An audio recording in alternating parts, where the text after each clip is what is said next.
Today is Wednesday, the 13th of September, 2017. It is block height 485,081. And today I have a very special guest, Tim Pastoor. How are you doing? Did I pronounce your name right? Yeah, that's correct. Good evening. Hey, thanks for having me. And that's great. And you're a bit of an expert when it comes to reputation systems. We were talking the other day on the interwebs, on Twitter, about the fake news and how to read articles. And I hear you've got a lot to say about it. Yeah, definitely. I'm always happy to share my opinion, as you might know from Twitter. So all questions are welcome. Yeah. You and I have had some interaction going back now, about maybe 2-3 years, I guess, and to do with identity systems on the blockchain and all that kind of stuff. Yeah, definitely. I think it started around 2014 somewhere. Mm-hmm. And I followed your work on ProTip, which is also somewhat not really related to identity, but we can get into that later. Yeah. So yeah, definitely. So it's nice to finally have the time to have a chat. No, it's really, really good. And also joined by Shinobi. How are you doing? Hello from some random place that's not where I'm usually at. Hello. And thanks for taking the effort actually to join us, because we missed you. We missed you when you weren't here. It wasn't quite the same. And Rick, who I should also say, Rick is the guy responsible for all our online imagery. So thanks very much, Rick, for all your effort. No problem. Hey guys, how y'all doing? Yeah, real talent there. And from one talent to the other, also have my girlfriend Janine here to give us the depth and the background on the stories. Hi, everyone. Yeah. All right. So let's go. Let's talk about how we even got to this kind of this show in the first place. We were kind of arranging this, and that's because Tim often has a tendency to tweet out stuff that I really enjoy and I really like. And this was really to do with China banning Bitcoin, which we can give you some more depth on today in its continuation. But when reading this Wall Street Journal article, I just love the way that you highlighted that there were no credible sources, like analysts and investors say, didn't respond to a request for comment.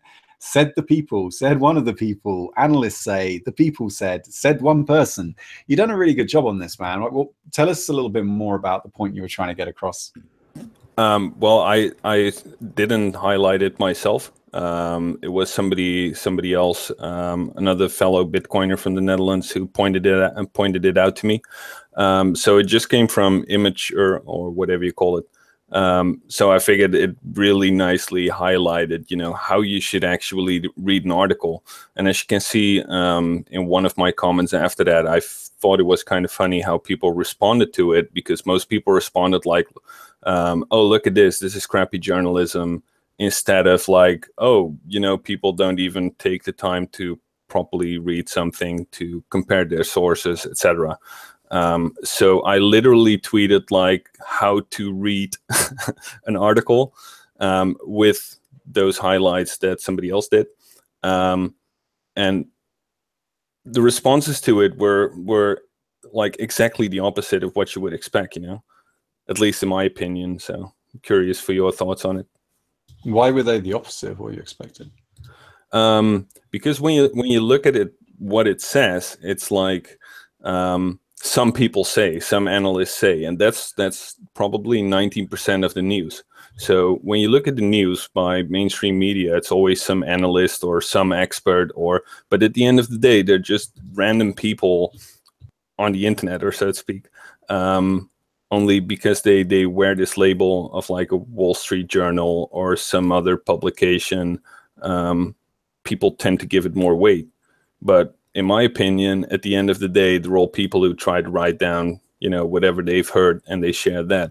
And then people take it a little bit. They don't really take it out of context, but they emphasize that it's shitty news. Well, yeah, but that goes for like most of the news, in my opinion, at least. So I don't understand why people always make such a big fuss out of news, while if you actually read what it says and compare your sources, then it's fairly easy to figure out that there's not really much going on.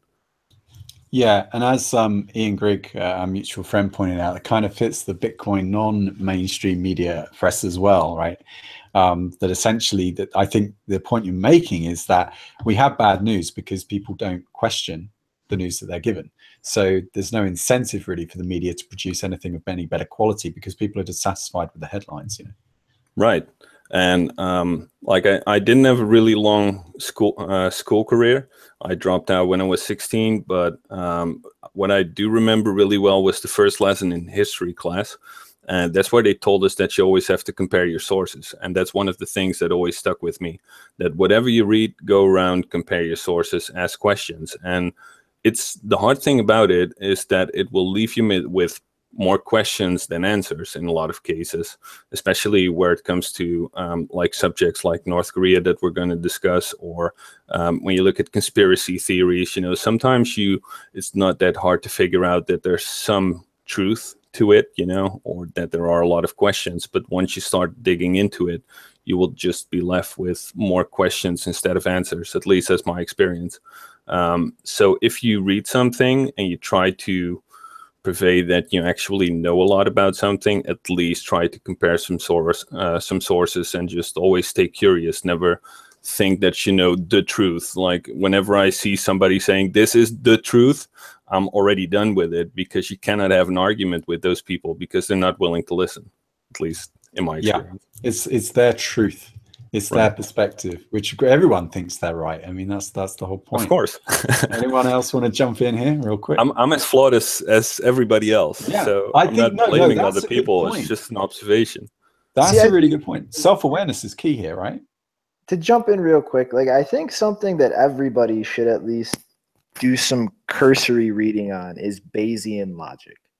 And that's where you actually come to a couple different probable explanations and you weight them accordingly to the likelihood they're correct. So instead of just coming to an absolute conclusion and then thinking this is the truth now, you always try to keep in mind the different possible answers and their relative likelihoods of explaining something. So you think in potential as opposed to the absolute answers. You know what I mean? Yeah, I think that's a good way of describing it. Couldn't have said it better myself. Right, and I want to also talk about how the fact that we outsource our trust to these large institutions really threads into some of the work that you know, Tim and I have been sort of working on. I think you've been a little bit more proactive than me. I did this project back in 2014 called World Citizen ID, which was really just a little hack that I put up on GitHub to demonstrate people a protocol that could be used, mostly because I wanted people to see how it kind of worked under the hood. But when we're talking about, I don't want to be crass and just talk about like identity on the blockchain, because that's just really naff. But what we can talk about is the reputation systems that can be built around that, which I think is way more interesting. Because reputation is an old saying in Nigeria, that your reputation is worth more than a bar of gold. And it's easily, you know, it's hard to acquire, but it's very easily lost. And I think that online now, reputation as a form of capital is starting to outpace money in some senses. Like if you've got a really good Twitter account, social media account with a large following and good engagement metrics, that account is worth something to somebody. We hear the term often now, like influencers, right? Who are we watching now? Louis Cole, right? Louis Cole, Janine, and he's going around the world and he keeps saying, well, you know, I'm going to meet up with a key influencer in this area who's going to tell me all about Greenland. And it's like, I cringe, because I just think, oh, it's this Web 2.0 language. But we do outsource our trust to these influencers, right? Whether it's mainstream media or whether it's someone like Louis Cole, because as we saw yesterday with Charlie Lee talking about how, you know, these Chinese exchanges, you know, there was truth to these Chinese exchanges being shut down by the authorities. His saying that apparently caused the market to react. It triggered a market event, and then he was forced to kind of respond to all these people saying, oh, hey, I lost money because of what you said. And I think it's because, you know, people like Charlie Lee and also Charlie Shrem, we've seen it too in Bitcoin, when they open their mouths, it automatically becomes a news event just because everybody trusts them. Charlies have superpowers. Yeah, it's not just him though, is it? There's other people too. We've seen Phil Potter from Bitfinex and the company that I work at. You know, he goes on to TeamSpeak, he says something in a conversation with Flipper, and then next thing we know, it's up on Reddit, and then everyone's upvoting it, and it's getting a whole bunch of traction. And so these influencers, so-called influencers, trigger market events. I'm saying it has real economic capital. And Alan de Botton, actually, one of my favorite modern philosophers, popular philosophers, I would say, it said it quite well that, in thousands of years ago when we were tribal, you probably wanted to be famous enough, but not too famous, right? You want to be so famous that everyone knows you, because then you can become a potential target. But you definitely want to be known, because that reputation is fungible. It can be exported. You can actually use it and trade it for goods and borrow things. And I want to give everyone, in the show notes here, we've got a primer to web reputation systems from all the way back in 2010. Feels like yesterday to me, but I read this great book called Building Web Reputation Systems. And you don't have to be a developer to understand it, though it will go into some technical detail. And Randy Farmer was one of the authors, and he gave a really good talk at Google. And so if you want to learn a little bit more, I think we've moved on a bit, hey Tim, from when this book was written. But this book basically follows Flickr. If you remember the image sharing website, of course, everyone moved over to Facebook after that. But Flickr had a really, really good reputation system because part of it was public, part of it was private. You were able to upload images and potentially get your image featured as picture of the day on flickr.com. And that was a big deal back in those days. And it was really about, there's a lot of community. There was a lot of people that had hobbies that would put their images into categories and folders, into subgroups, and then people would be able to follow those groups, and then you'd be able to comment on the photo. So what you would have is like a really good picture of a sunset or like a bird photo. And not only would photography fans like it, or just regular people like it, but also, bird watchers would get in there. And then you have this really interesting kind of what's called heterophilia, which is a love of difference. Lots of different people coming in from different places to comment on the image. And unfortunately, Flickr's kind of, it still exists, but I think Yahoo basically sunset it. But they built some really, really good algorithms where the user didn't know what information Flickr were using to upvote these photos. So there was a black box behind the scenes. Tim, I mean, how far do you think we've come since that book was written? We've come quite a long way.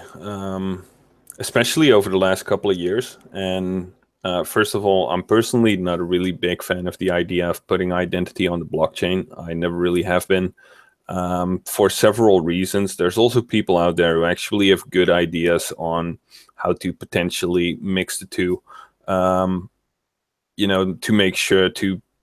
make sure that your identity isn't revealed to the rest of the world, etc. But in my opinion, if you put something like that on a blockchain where identity becomes a pointer, and in computer space, identity is always a pointer. So like with money, like with Bitcoin, for thousands of years, people have discussed on what the definition of money is. And the same goes for identity.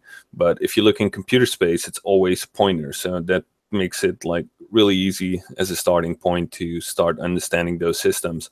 But if you put those pointers on a public network, and even if you encrypt them, they're on a public network. And maybe in 20 years, somebody figures out a way to reverse that, whatever, to link data, to correlate things. So that's why I'm really skeptical about it. For the rest, there have been so many developments because of all the people who are working on it. And I don't have a crystal ball either, so I don't know what the perfect solution is. I don't know if there's like a silver bullet to the whole thing. But what I do love is that there are so many people out there working on the idea, trying to wrap their head around it. And I'm really happy to help, share my own ideas, listen to other people, and hopefully we'll get there one day, because I do believe in the importance of decentralizing identity systems, and maybe reputation systems even more. I've said this out loud a couple of times lately, that reputation systems rule our physical world, and people don't really realize that. But when you look at Google, Twitter, Facebook, Uber, eBay, Amazon, you name it, they're all reputation systems. Without reputation systems, you would have a bunch of information that you would have to sift through, like before Alta Vista, where you had directories of HTML pages, and everybody would add, you would just continue adding links to that. So as a result, what you have this pile of data, and instead of curating it, you want to make it searchable. And now we get to a point where we have social networks that are so big that have first, second, third degree connections. Information is massive. The amount of information that flows through your computer nowadays. Look just what comes rolling down your timeline within an hour, and that's probably more news than you would have seen in a week, maybe a month in the 80s or so. So yeah, these systems are really important, and when you look at the power they have, I think it's good to even consider them as critical infrastructure, because we use them all day long. And the thing is, people never really think about how they can be misused, because it's also fairly easy to misuse them. But when something is being censored from there, or if they present you different information, so if they want to influence political opinions, for example, it's really hard to figure out that they're actually doing that, because they control the algorithms. It's all centralized, and that's why I think it's important to start thinking about decentralizing those things. And then what you were talking about earlier, like when you look at a tribal system, everybody had their own skills. So it was fairly easy. You lived in a small town, everybody knew each other. Everything was geodesic. So if I wanted to deliver a message to you, I would walk over to your hut. I would say, brah. I would turn around 180 and walk in a straight line back to my own hut. And then when we invented agriculture, had food surpluses, we started building cities. When we started building cities, we introduced the messenger, because it was a lot more efficient to have one person run through the city than having everybody run through the city all the time to deliver a message on the other end of the town. So that's where intermediaries were introduced. So now we're talking like 10,000 BC with the invention of agriculture. And then if we go all the way to, what is it, the 1940s, I think, that the microtransistor was invented at Bell Labs. World War I, I think, was a massive precursor. Yeah, Tesla even had a patent for something similar in 1895, I believe, if I'm correct. So, but still, it's like 10,000 years of, first you have tribes, then you have 10,000 years of people routing information by hand, by sail, on horse, etc.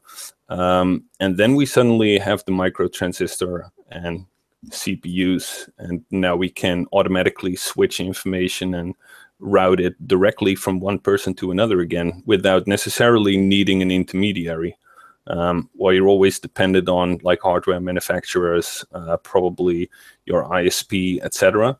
But if you drill it down to the bare essentials, you could technically decentralize it, and it's becoming more efficient to do those kind of things, to make connections more direct. So that's what I find interesting, and that's where I'm looking at when looking at decentralizing those kind of systems. Even around the early 1900s, people were trying lamps, in hundreds of miles apart, and then flashing the lamps and using Morse code and various techniques to try and transmit information across a wide space. Didn't really catch on because of the latency issue. But come to think of it, I mean, if somebody had come up with HTTP back then and all the online protocols, you could actually TCP UDP, you could have done that, back then. It would have been very painful, but you could have done, even with that technology back then. You can mine. Yeah, sorry to interrupt you, but you can also mine bitcoins by hand. So that was the point. What I also said earlier, I think it was before the show, that Bitcoin was impossible 10 years before it was invented. Most people didn't even have internet at home, let alone the disk space or bandwidth to process that kind of data. I mean, don't forget the telegraph, guys. I mean, like that, we got like most of the circuit design that led to computers out of basic systems like that.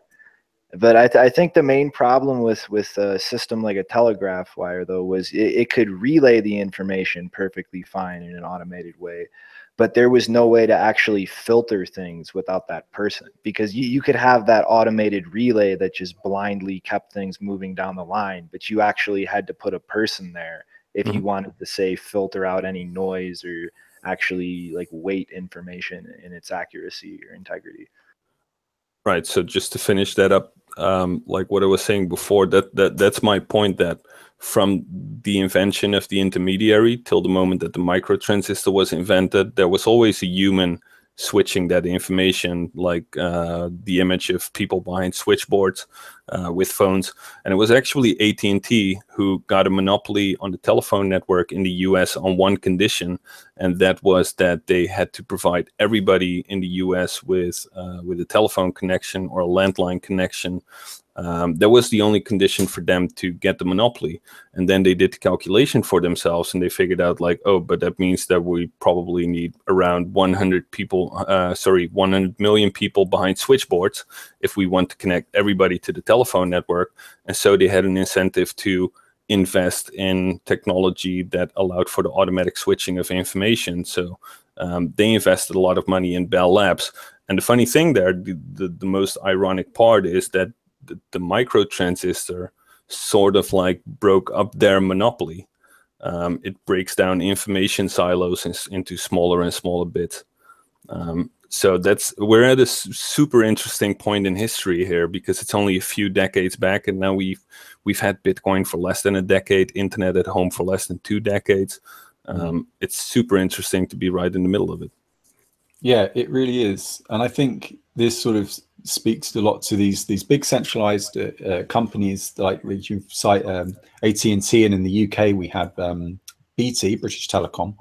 And I think for a long time it required a centralized entity to run these things, because it required so much upfront cost. I don't think you would have built the internet or the telecom system with an agile, approach, a lean startup methodology, breaking it down into pieces. It required a big waterfall approach to building these things.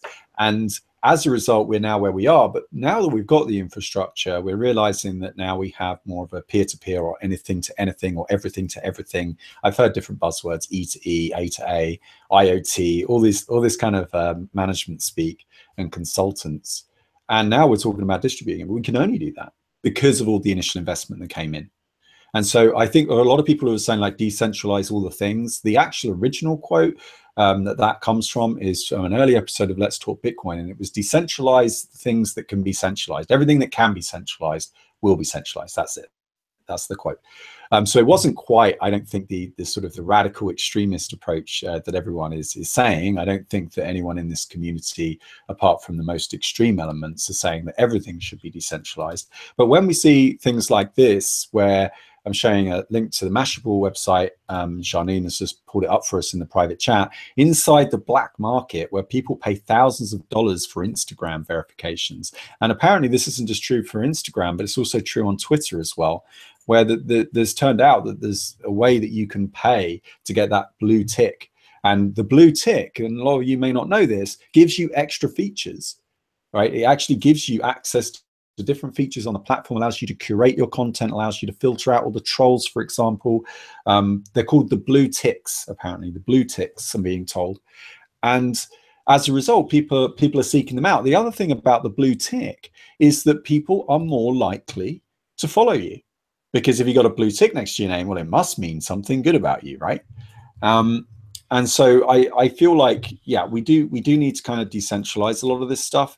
And I think it's correct that we shouldn't be putting identity in raw form on the blockchain. But do remember that even if you're putting hashes on any kind of blockchain entity, it's Horizon Coin or whatever, Florin Coin, all these other, semi-scammy type of projects, is that if somebody hacks the company that's using that as a hash table, that's using it as a lookup, all they have to do then is use this as a key value pair, and they can instantly see, when you committed this to the blockchain, exactly what data is sitting behind that cryptographic hash function. Don't think that just because it's being hashed and put on a blockchain that the company that's hashing it for you will not be hacked at some point in the future or be bought out. Acquisitions and mergers happen all the time. So I think what we're talking about is like an open source reputation system. There may be centralized versions and centralized entities that sit on top of that, so that there can be like a secret source, like a black box behind it. But we're talking about an open source system where everyone understands the rules of that system, and everyone can participate in that system. And more importantly, that you then own your own data.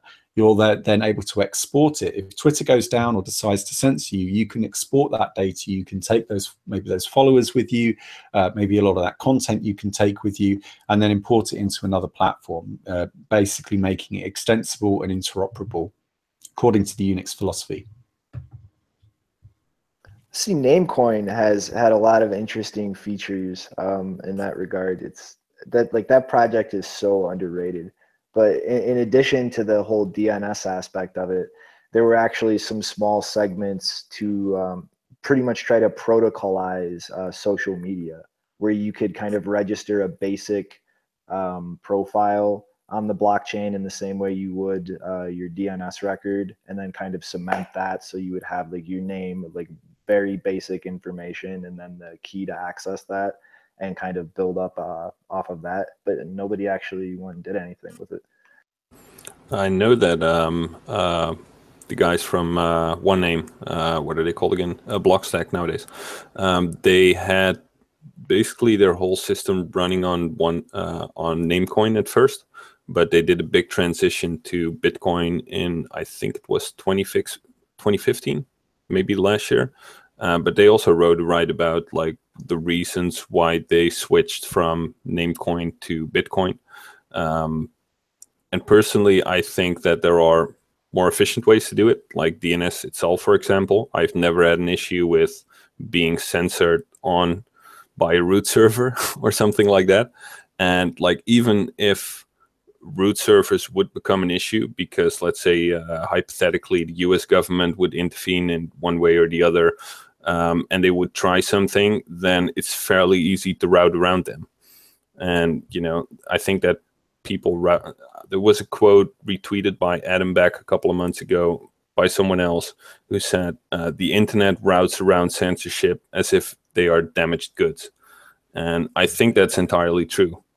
You can see that it does slow things down. I mean, look at BTC, for example. I mean, they've lost their .com, and at any point the US government could just pull the plug, right? Because it owns most of that infrastructure. Right. No, that's a good point.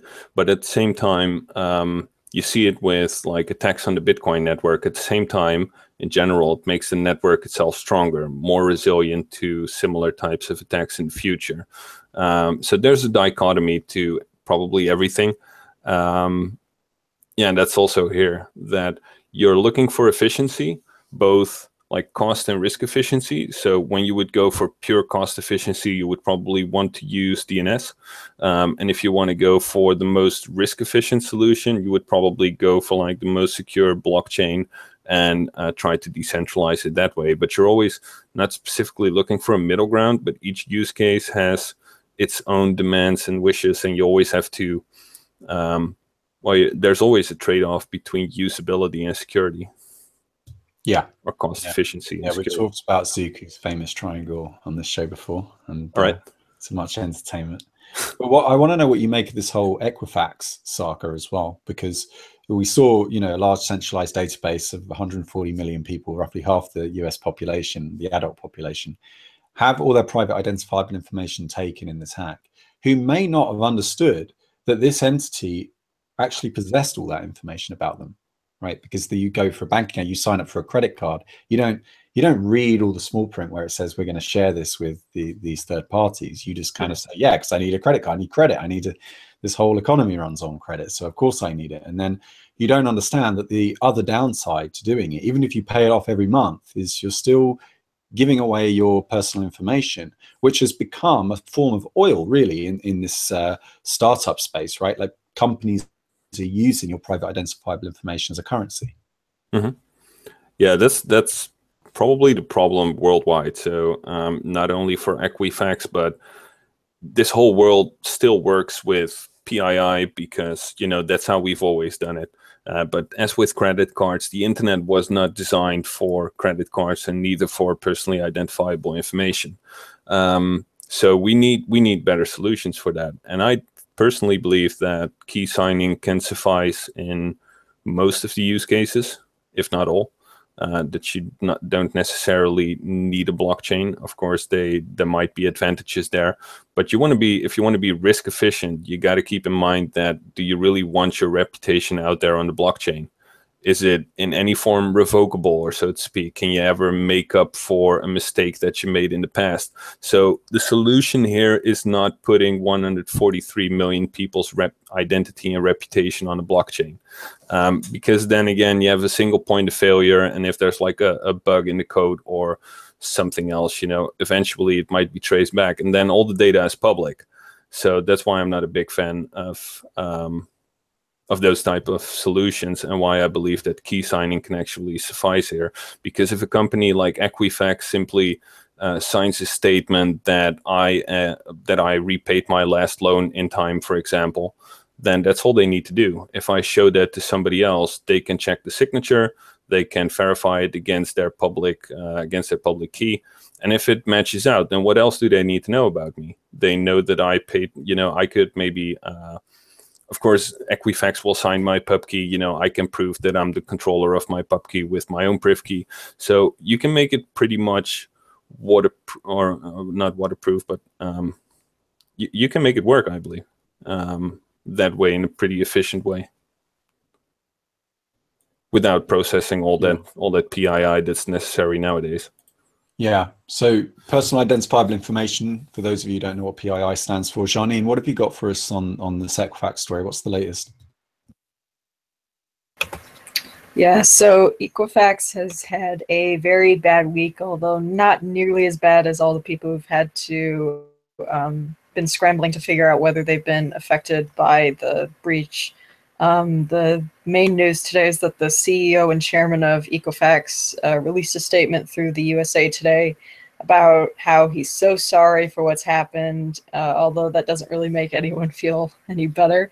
The only interesting thing he really says in the statement is that when they initially started investigating it, they, quote, thought the intrusion was limited and that this is the most humbling moment in their history.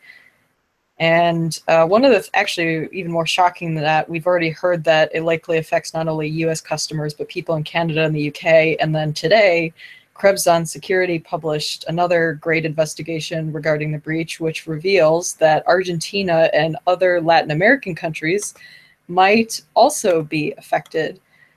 And I want to quote a section from his report where it says, "It took almost no time for them to discover that an online portal designed to let Equifax employees in Argentina manage credit report disputes from consumers in that country was wide open, protected by perhaps the most easy to guess password combination ever, admin,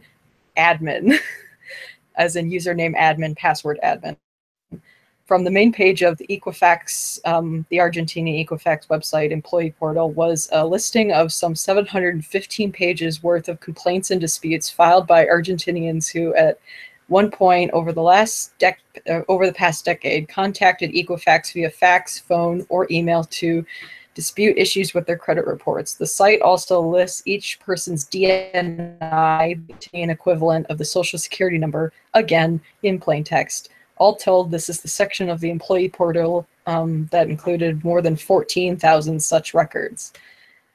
So that's a pretty big deal. Because obviously, we've been thinking of this is mainly a US problem, but obviously if they have business in any other country, since they still don't know the extent of the breach, it could be people in other countries outside the US that are also affected, not just the US and Canada and the UK. And so the biggest news recently is that this was actually news from last week, but we didn't talk about it on the show at all, is that some US senators have sent a letter to the SEC, the DOJ, and I think maybe a couple of other organizations urging an investigation into Equifax. Mainly they're concerned about the forced arbitration clause, which apparently we've gotten a confirmation from Eric Schneiderman, who is the New York State Attorney General, and he says that he's consulted with Equifax, or he's talked to people at Equifax already, and he can confirm that if you sign up for their free credit monitoring and identity protection service, that does not mean you are waiving your right to pursue a class action. And there is actually a class action occurring from two plaintiffs out of Oregon. It's being handled, I don't know all the attorneys' names, but the main attorney is Michael Fuller at Underdog Law Blog. And so I think, let me pull it up really fast. I can quote the beginning. It just says, plaintiffs file this complaint as a national class action on behalf of over 140 million consumers across the country harmed by Equifax's failure to adequately protect their credit and personal information. This complaint requests Equifax to provide fair compensation in an amount that will ensure every consumer harmed by its data breach will not be out of pocket for the cost of independent third-party credit repair and monitoring services. So the only other news is that there's reportedly been a hacker group that has gone to various outlets and I guess they put up a website and they said, we're the hackers. And we're going to be releasing this data because as soon as you hear about a data breach, like the data already starts to lose value because you're basically flooding the market with supply, like a situation with all these hacks. And so they want to obviously get it, they want to get it sold as soon as possible so they can get the highest amount of money. And they claim that they're going to release it on the 15th, but no media outlet that's been actually investigating this has been able to confirm whether any of their claims are legitimate. The only way we'll find out is if we watch what happens on September 15th. Great. Thanks for the update. A centralized database that got hacked, and as Tim points out, wouldn't have been any better with a blockchain. In fact, it probably would have been worse because all that information would have persisted forever. And your reputation, like, how are you ever going to become a better person if everyone's recording everything about you? Shinobi, Rick, haven't heard much from you guys today. Any thoughts before we move on? Oh, just kind of most of my insights, I guess you'd say, about reputation system is more just thinking about things myself. Not really too well read on the subject as far as official literature. But do you think that every human being should have a URI? And is that URI a stable universal resource indicator for those of you?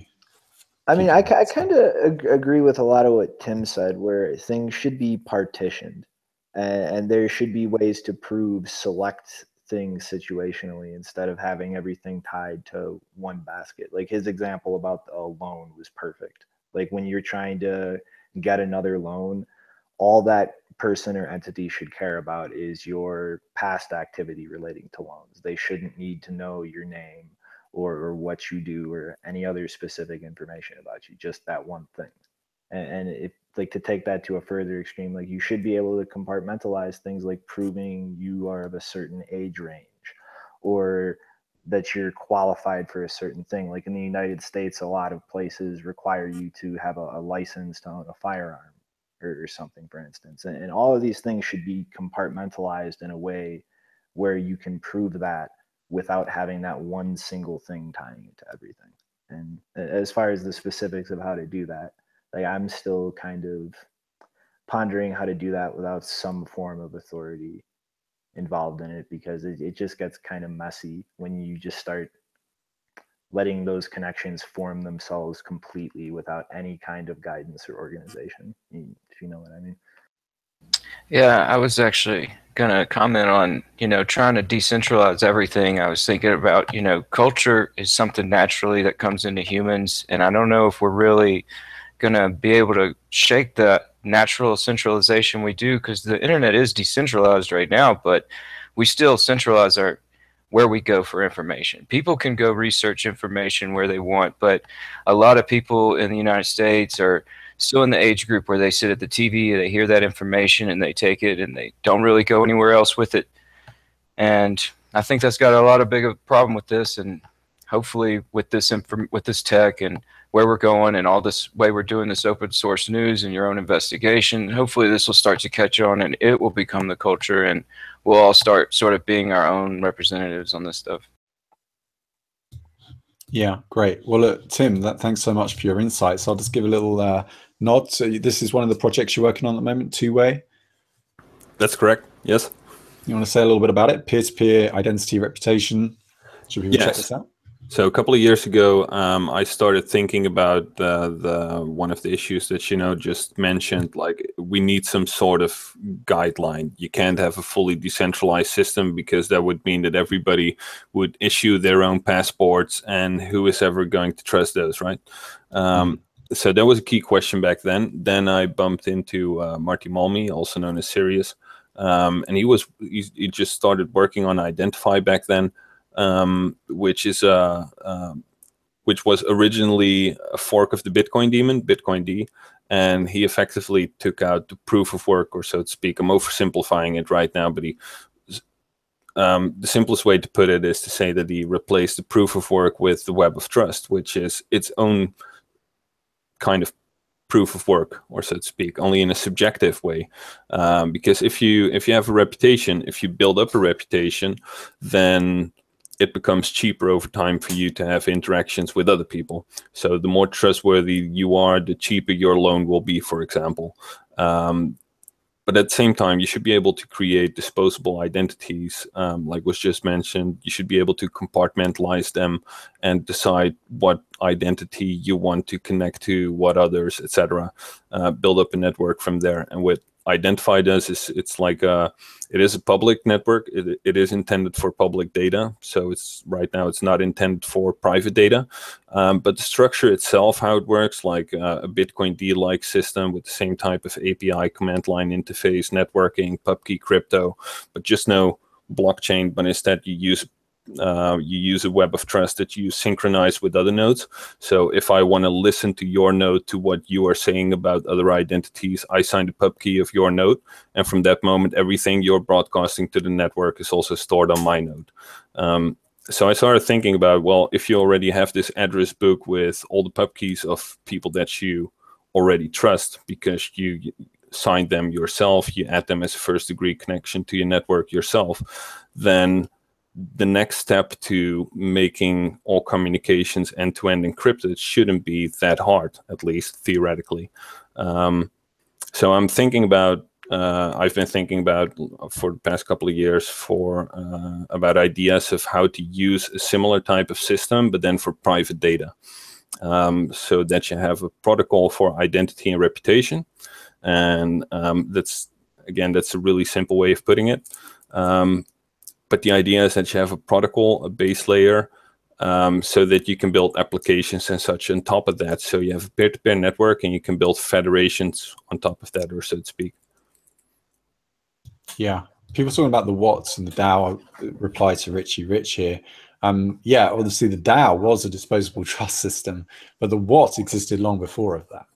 And yeah, as Tim is saying, if I built up some trust, I can basically link all of my previous actions. Now, that doesn't mean that at some point I'm not going to scam you, right? This is really about how we build trust at a distance, because I think we got a good quote from Janine about Nick Szabo, who said that identity is local first. And some of you may have been following me. I've also been quoting Hannah Arendt, who said that identity is about coming out of the shadow and into the light. It's a revelation. It's something that you reveal as an ongoing basis. In other words, the complexity doesn't merely disappear the harder you look. It's always going to be there. And it's an emergent phenomenon, so it doesn't stop. It's atemporal in nature. And when we're trying to establish trust at a distance from someone, we have to remember that every action online has a corresponding preceding activity that led to it. There is a human being on the other side of it. And as such, that human being can choose to run away at any point. It's not like in the physical reality where they have to be able to run fast. On the internet, they just have to close the lid on their laptop or pull out the power plug. And so even with a web of trust, you can't trust that this PGP key isn't going to be playing the long con, that it's not going to at some point say, right, that's it. I got all this credibility. I built up this trust. Now it's time for the exit strategy. Now it's time for me to make bank and bro down. That, of course, is always a possibility. Of course, yeah. I'm not going to say that it will prevent scams, exit scams, etc. But I do believe that it would make it a lot harder than it is nowadays. To give you a better example, like on Reddit, for example, or if you go to, let's take eBay. If you go to eBay and you see 1 million reviews that are all negative, and you recognize one in between there that is a friend of yours that you actually know, you trust the guy, and he gives a positive review, then how do you rate that? I mean, you probably listen to your friend, and it's very simple to assume from there that the 1 million negative ratings are, Sybil notes, like fake identities, or so to speak. So if you already know somebody, if the trust is there, it's a lot easier to take somebody's word for it, or if you know that those people actually know a lot about that topic. And that's how it has always worked. So I don't think that's going to disappear. So I think it makes more sense to start from there than to try and improve humanity, or so to speak. Right. It's like with Bitcoin, humans have self-interest to serve, they have egos, etc. So you can try and fix that, or you can try and make a system that actually is designed that way to keep itself working with all those conflicting self-interests. And the Web of Trust has been around for a while, but when you look at PGP itself, even Phil Zimmermann, its own inventor, hasn't used it in years. And his excuse is usability. And I think he has a point there, because the average person doesn't use PGP. The average person doesn't use the Web of Trust. It's only people who know. It's not even like most of the Windows users probably. It's probably like a minority of the Linux users, and then we all know like to what technical level we are talking about people there. Yeah, but people use SSL every day, and that's actually interoperable with PGP. True, but they don't have to think about it. No, they can use it the same way as going to a regular HTTP site without even having to think about how it works. And I think that is something that we need. And that's why I found Identities so interesting, because you have a daemon running in the background and it can sign messages for you. And then you can interact through the API and say, hey, set up a connection here. Hey, sign a message for that, etc. And you can just put up an interface in front of it with a thumbs up and a thumb down. And you can synchronize that with your own network in a peer-to-peer fashion. And that's why I find it so interesting, because it has both the usability and the secure aspect of it. And then maybe like having a daemon signing your messages in the background isn't that secure, but then you could introduce multi-factor authentication, like verify a message, or like use multi-factor authentication like your Trezor, for example, to finalize a message, multi-sig, etc. So those are the directions I'm looking for how to mix existing technologies to actually come up with a solution there. Yeah. Well, look, hopefully, talented people like you, and also on Keybase and other people that are working on this project, hopefully will endeavor with this. And it's fantastic. This conversation has gone on so long. We're having so much fun. We've got lots of news to cover, but it sounds like a great excuse just to have another show on this for at some point in the future. So like I say, thanks very much, Tim. You're welcome to stay with us. Thank you. I'm honored. Yeah, that's great. And I guess next, okay, lots of people were giving me a hard time about the title of today's show, but I make no apology for it, because quite frankly, the mainstream media has become a parody of itself. This was actually a quote from CNBC, and I paused the video right at the point where they actually say that if you're trading Bitcoin, depending on where you are, there's a chance you might be funding Kim Jong Un's regime in North Korea. And they didn't even spell his name right, and I had to correct it on Twitter. My God. So this is the story, that there's been another report, in addition to the report that we went through yesterday, by something called the Insikt group. It's not easy to pronounce, two consonants together like that. And guess what? Yeah, we did all the work for you. We went behind the scenes. I mean, they make some interesting observations, like the fact that North Korea isn't actually using the internet to talk about missile tests, which is a big surprise. So shocking news, everyone. North Korean officials have good OPSEC. That's one of the insights they gave us. Another insight was that it was difficult to isolate the North Korean leadership from the international community. So what we were saying yesterday, we were saying it's really difficult to say categorically and for sure that North Korea is behind any of these attacks, because you're basically going off of IP addresses, which are really easy to spoof. And then finally, North Korea is not using territorial resources to conduct cyber operations, and most North Korean state-sponsored activity is likely perpetrated abroad. Well, that's interesting, right? Because I would have thought, if I was like a forensics expert and I was kind of looking through all these dumps of these log files and stuff and these IP tables, I'd sort of be expecting to see IP addresses from all over the world, wouldn't you, Shinobi? Like, that's kind of odd, isn't it? So that totally undermines yesterday's report. And I haven't even got to the best bit yet, but Shinobi, you step in right now and tell me what you think so far. I mean, honestly, this is, like I said yesterday, the comment I made about moving into a post-truth world.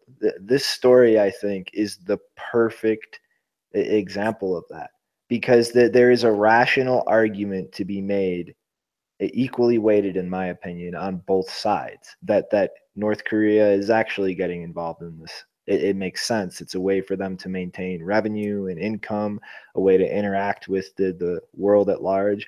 But at the same token, there is every reason for Western governments in particular to just use this as a scapegoat, an excuse to put the screws to them tighter, to maybe attach a bad image to Bitcoin in the process.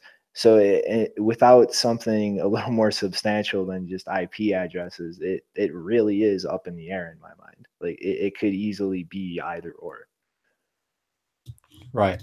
And not least that we've heard this line before, going back to that headline, or actually that was the byline, that was one of the opening statements from their video about you potentially financing North Korea. We've heard this before.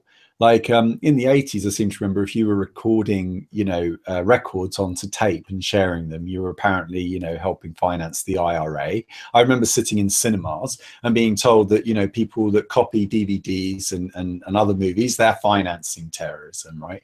So it just feels like a boogeyman story, like, ooh, booga booga, don't use this technology because it's going to be really dangerous. And exactly what Mr. Hoddle was saying yesterday. I don't know if Rick, if you have any thoughts on this before I do the punchline. Yeah, we were talking about this in Bitcoin Mumble earlier about how, how'd they get their miners and all this stuff, because, as like we can still need to be digging into this if it's true or not. But whether or not it is, we do know that these guys had the counterfeit $100 bill as they put it out. So these guys are in financial crimes. And it just seems like it'd be a good hardware wallet for China. Just a bunch of mountainous part of the countryside surrounded with nuclear missiles, and you just store your Bitcoin in there, and that's the ultimate hardware wallet. That's a very secure hardware wallet, defending it with nukes and all this stuff. And what I particularly like is that article, this is the report itself. That article basically just gave you the executive summary. So they're not even bothering in a lot of these reports and these articles. I had to kind of look into like who was behind Recorded Future and look them up on, other websites like LinkedIn and stuff to see who invested in it and so on. Because a lot of the time they don't really give you a whole bunch of insight. Here's the Crunchbase profile. There was a few companies that were called Insikt, so there were some other ones we were trying to isolate, which ones are the real ones. And one of the interesting things that we found was that the Insikt group, and this is from, so this is the other thing, they release news on prnewswire.com, which is not a great sign. It basically makes them look like a PR agency, or makes them look like they need one.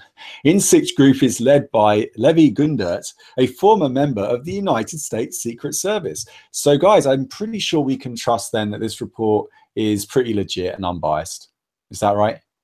Theo Goodman, I ask you. Hey, what's up, Theo? Yeah, he's here, but he's muted. Let him get set up. So it's not even like this report. That's the punchline to the whole joke. Like, you're presented this stuff, and oftentimes, when they're writing a story like this, actually, Tim, you said something really good in the green room. I don't know if you've repeated it since, but basically, how journalists are really lazy. They don't really work.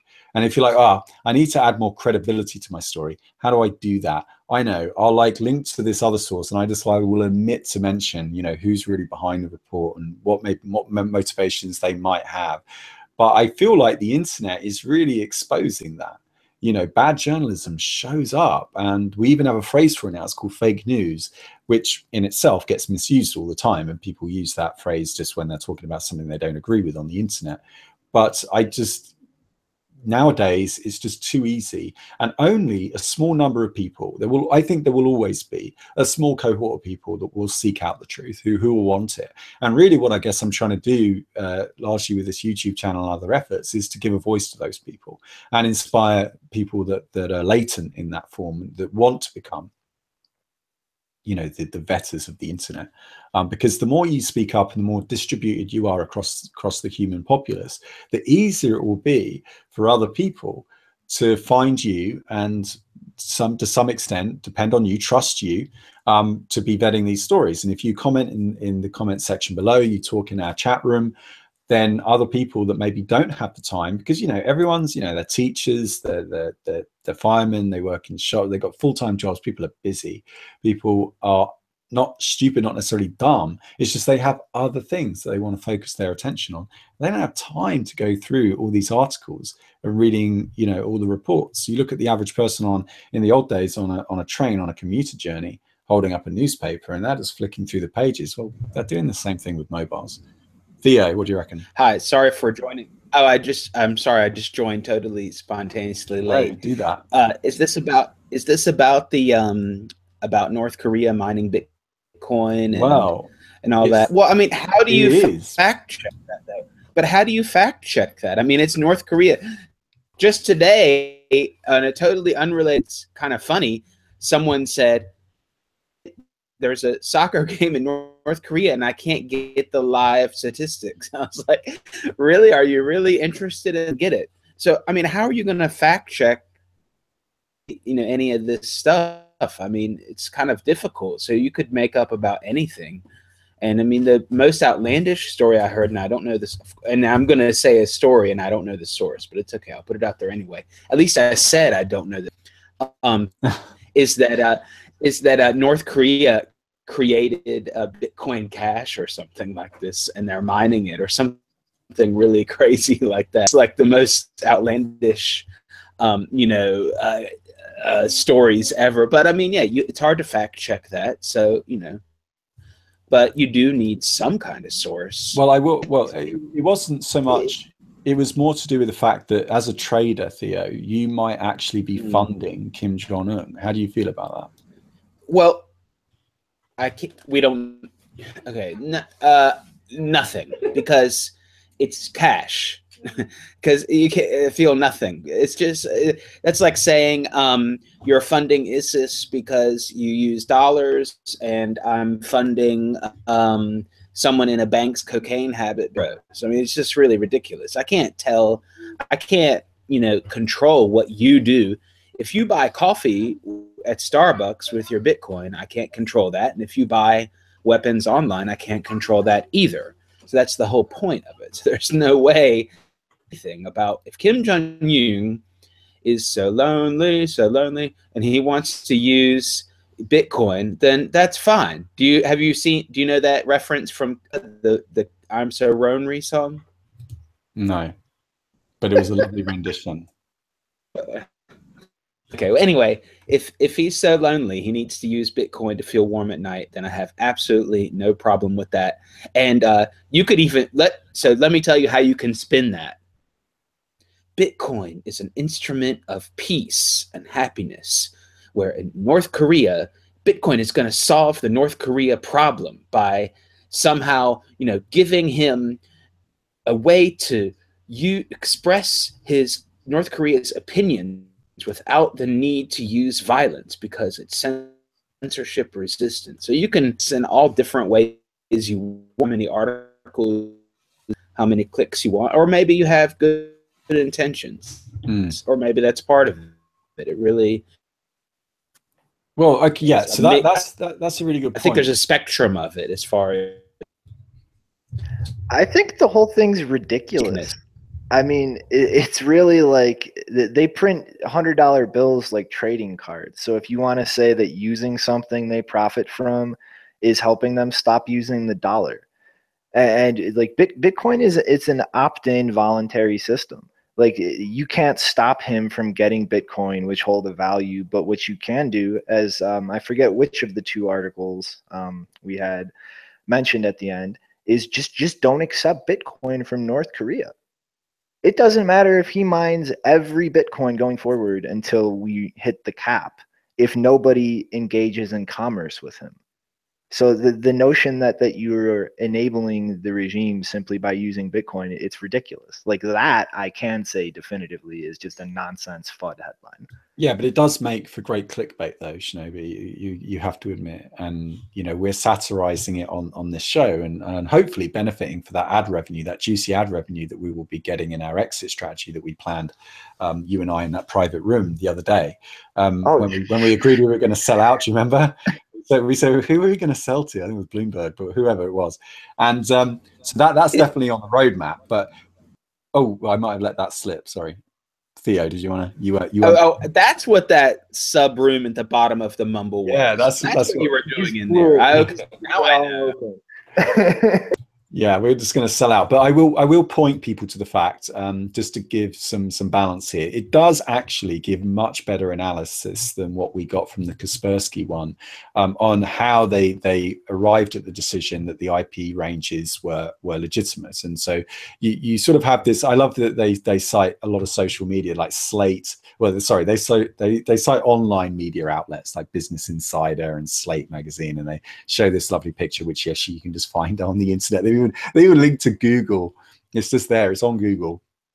This is like allegedly a picture from inside of North Korea, where only a very select few of the royal elite, the royal economy, as it's called. I don't know if they've called it that here, the ruling class. I've watched many a documentary on North Korea myself. And then they do actually go into, and look at these pretty charts. Well, I guess it must be true. Look, if they've gone to all the effort of putting this in a nice, neat chart, but really they've isolated 3 methods. I mean, the first is the top level domain. The second is the IP range. And then they've got this third one, which is assigned IP. And they say, oh, you know, it comes from this Russian satellite company and, you know, SatGuard in Lebanon and stuff. And so they make certain conclusions from that. But if you do read the conclusion of their analysis, they do say that, you know, the data is not absolute, but it does give us a detailed picture on North Korea internet use and activity. But do read on. I won't, you know, spoil the movie for you. I'm sure that you all will be looking forward to reading this very soporific report later on tonight as you're going to bed. And this is the graph that shows that it's not, that their internet usage is not indicative of any kind of missile strikes. So that's good to know, isn't it?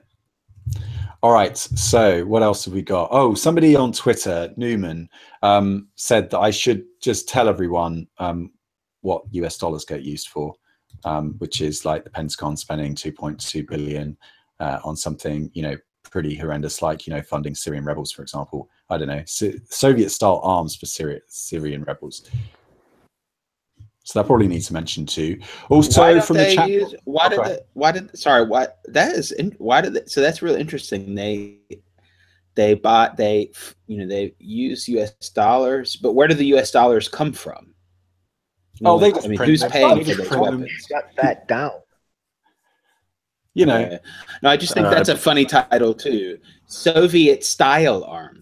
I mean, that's good. I mean, if I wanted to make it look like they're coming, you know, it always is good for rebels to have AK-47s instead of M16s, right? I mean, it just looks, you know, it just suits them better. So they have to have Soviet style weapons. They don't say, you know, weapons or rifles or whatever. They say now Soviet style weapons. That is very, not North Korean style weapons. You know, this is a interesting pick.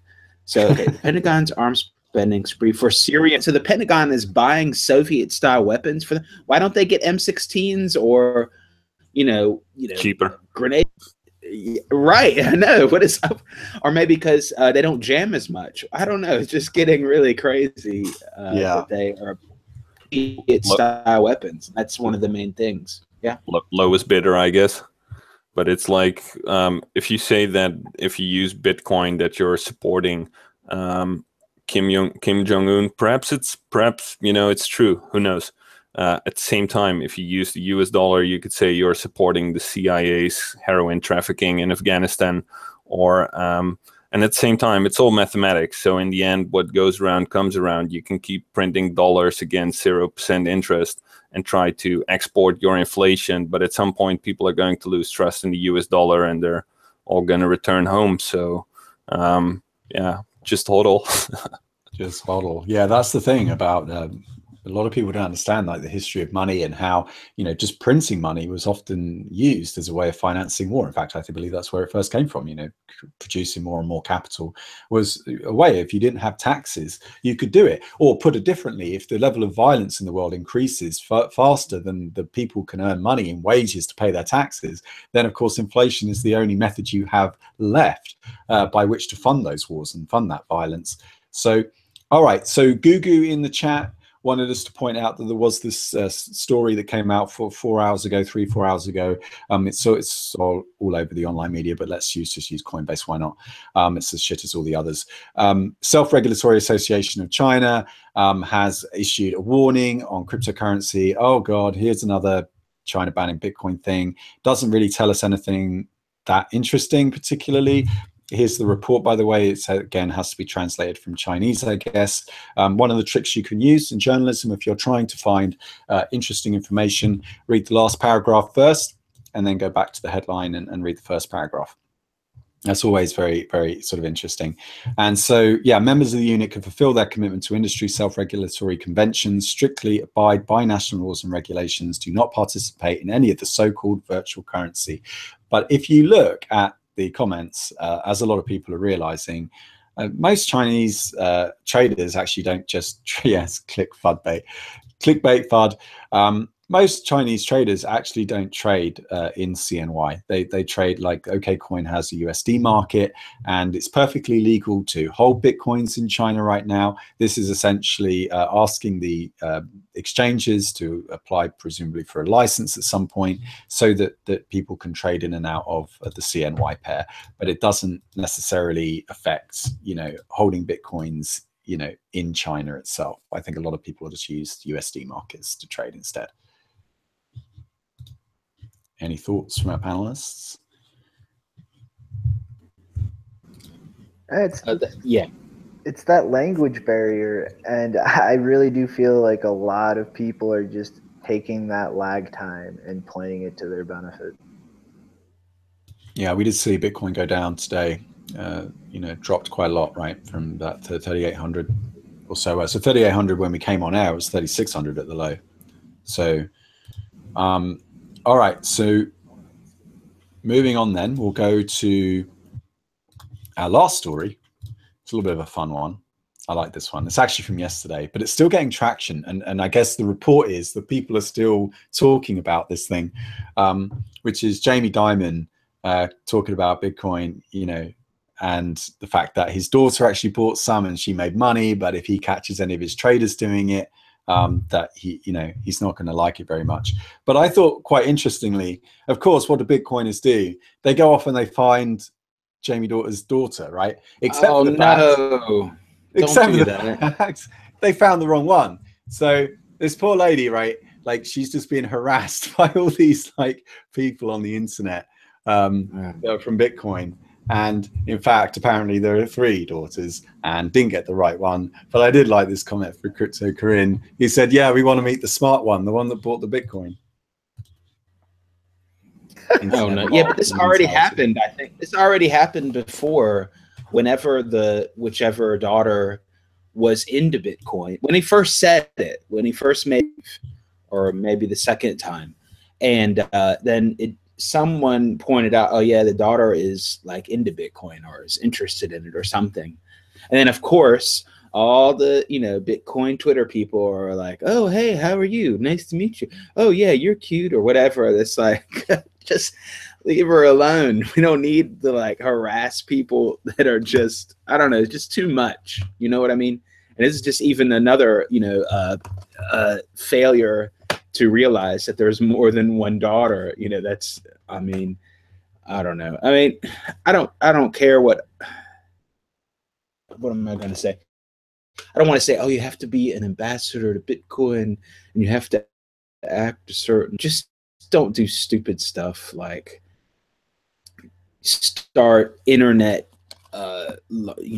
internet frenzies that get people 5 billion messages just because they like Bitcoin and their dad. Well, this is the problem with giving every human being a URI, right? It's a peer-to-peer system, and everyone becomes addressable, and everyone resolves to the right username and the right handle. Yeah, no, that's right. So this image is actually a sign. Looks like it's sponsored by Genesis Mining. I can see their logo in the bottom right corner. But I do love that they're driving this around, presumably in Wall Street outside of Wells Fargo there.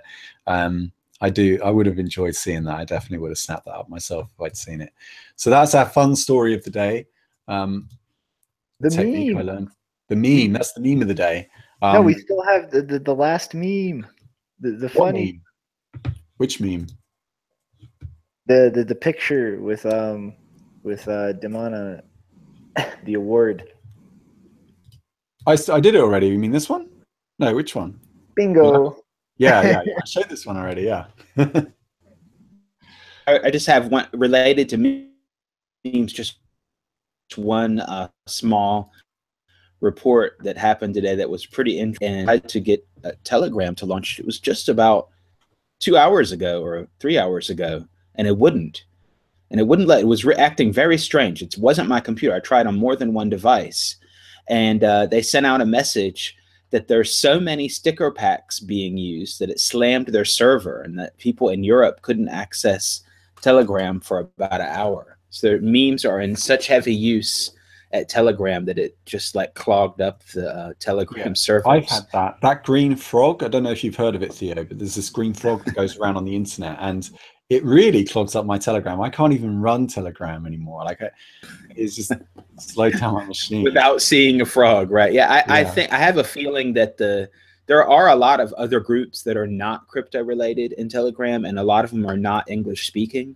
But any of them that are English speaking are dominated by crypto groups, actually, if you look at anything that keeps track. So I have a feeling that with all the Bitcoin price action, that the meme action also crashed the Telegram server. Yeah, it's crazy. All right, so time to close up for final thoughts. Tim, your final thought of the day? Yeah, to go back a little bit, rewind a little bit about what you were saying about online harassment. That it's a problem because of, everybody being easier, more easy. Sorry, English hard.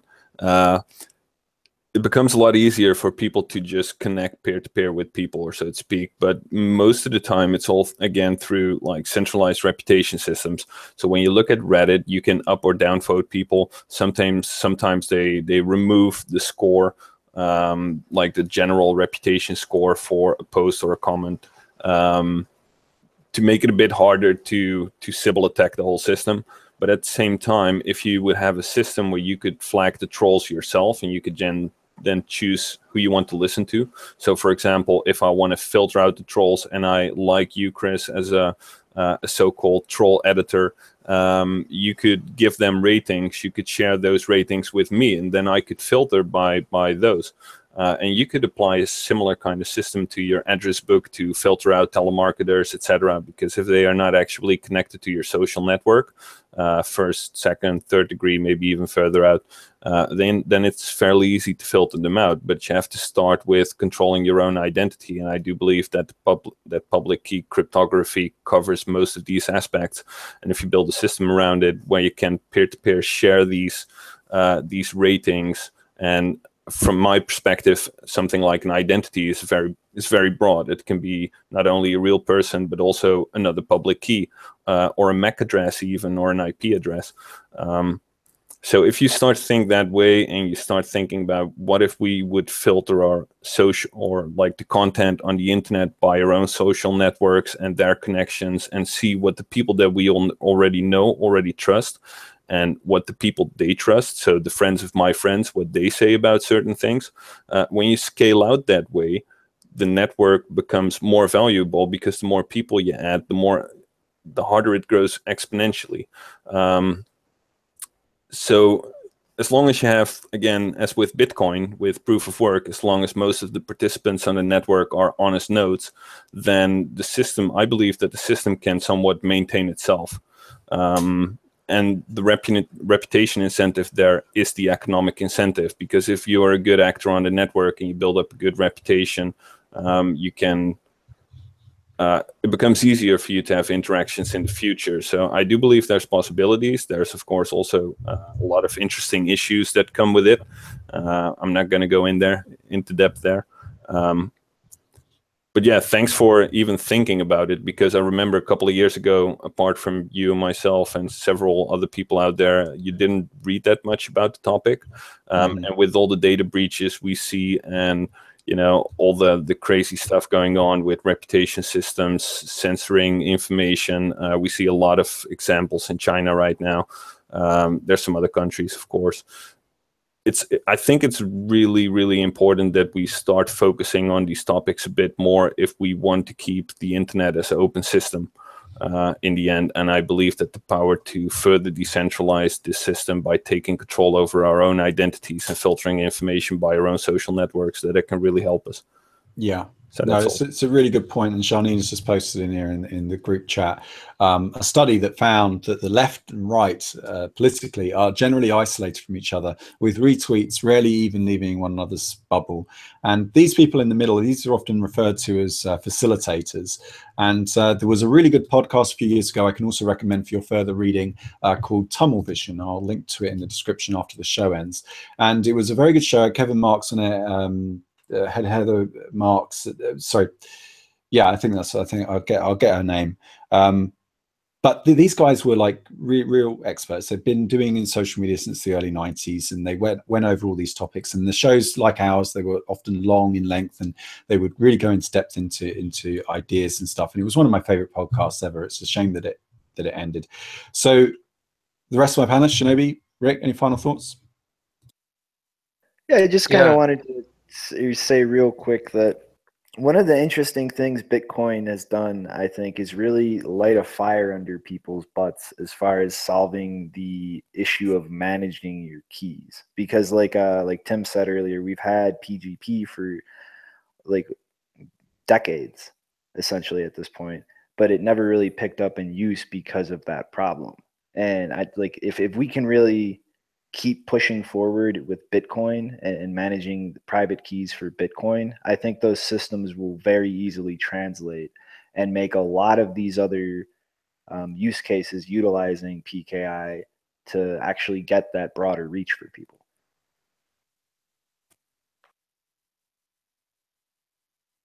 You want to come in and say something? Yeah, I was my final thought. I was just gonna say, you know, that this stuff might be dragging us down, and you know, a lot of people are reacting to it, and kind of just going back to that overreaction. I just, you know, all this stuff, when it clears, it's going to show Bitcoin's robustness as a system, and it's overall a good thing for Bitcoin. And I think most of us people that are in this long term understand this, and I just hope more people that maybe are just coming into this start to look at it long term and don't overreact to all this stuff. It'll clear. Yeah, Shani. I was just looking at the graph because I don't know who said it, but a few days ago, someone shared that social network graph where the left and the right were isolated, and they said that the best place to be in there is in the middle. It's the most interesting place. Yeah, that's right. Not in the middle politically, just in the middle of the bubbles, right? Just the facilitators or the tumblers, as I think the word was trying to be coined a few years ago with not much success. Yeah, the people that actually join the groups together. Theo, talk to us about the green frog as your final thought. Go on. If we're on the green frog. The green frog is from ancient Egypt, and it just represents the unknown, and that will come and disrupt everything. And so that, it's related to crypto, maybe, perhaps, and other things like that. And it's just part of what's going on and what everyone was talking about, definitely. So, yeah, that's all I have today. Thanks. Great, and thank you to everyone who's spent them for probably our longest show that we've done. Such an interesting topic, and unlike on the mainstream media, we don't have to use concision. We don't have to trim this stuff down because of like some other show or some scheduling conflict. We get the luxury of just being able to waffle on at you lot all day long if we please. So yeah, thanks very much for joining us. If you enjoyed today's show and would like to express that enjoyment, you can hit the like and subscribe. But remember, only if you want to. Bye for now.